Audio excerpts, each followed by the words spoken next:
फिलहाल खबर एक और भारतीय के साथ बदसलूकी की है।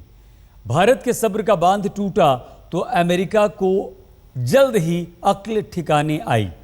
भारतीय राजनयिक देवनानी के साथ हुई बर्बर बदसलूकी के मामले में अमेरिकी विदेश मंत्री जॉन केरी ने राष्ट्रीय सुरक्षा सलाहकार शिवशंकर मेनन को फोन करके अंततः खेद व्यक्त किया है।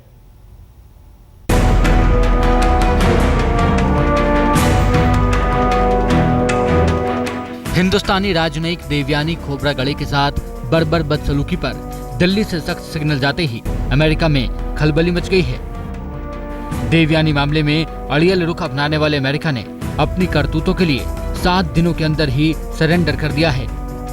वीजा धोखाधड़ी के मामले में 12 दिसंबर को देवयानी खोब्रागड़े की गिरफ्तारी और दुर्व्यवहार के लिए अमेरिकी विदेश मंत्री जॉन केरी ने राष्ट्रीय सुरक्षा सलाहकार शिवशंकर मेनन को फोन घुमाया और पूरे मामले पर खेद जताया।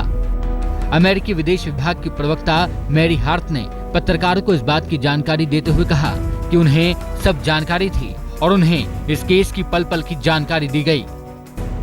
जॉन केरी के अलावा दूसरे स्तर पर भी अमेरिका की तरफ से डैमेज कंट्रोल में अधिकारी लग गए हैं। विदेश सचिव सुजाता सिंह से भी इस मसले पर अमेरिका की तरफ से बात की गई है। व्हाइट हाउस को लगता है कि ऐसे मामलों से भारत के साथ दोस्ती पर असर नहीं पड़ेगा। अमेरिका भले ही दोस्ती की दुहाई देकर अपनी इस करतूत को कारपेट के नीचे छुपाना चाहता है, लेकिन देवयानी के वकील को लगता है कि इस मामले में अमेरिका ने नियमों की धज्जियां उड़ाकर रख दी हैं।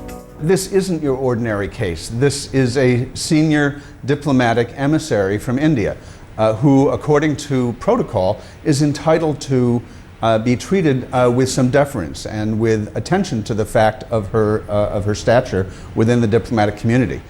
देवयानी को अमेरिका के नापाक शिकंजे से बचाने के लिए भारत सरकार ने पहले ही उसे न्यूयॉर्क में यूएन के स्थायी मिशन में ट्रांसफर कर दिया। इसके तहत उसे वो तमाम राजनयिक विशेषाधिकार मिलेंगे जो पहले नहीं मिलते थे। लेकिन सबसे बड़ा सवाल ये कि क्या महज खेद जताने भर से अमेरिका का गुनाह कम हो जाएगा?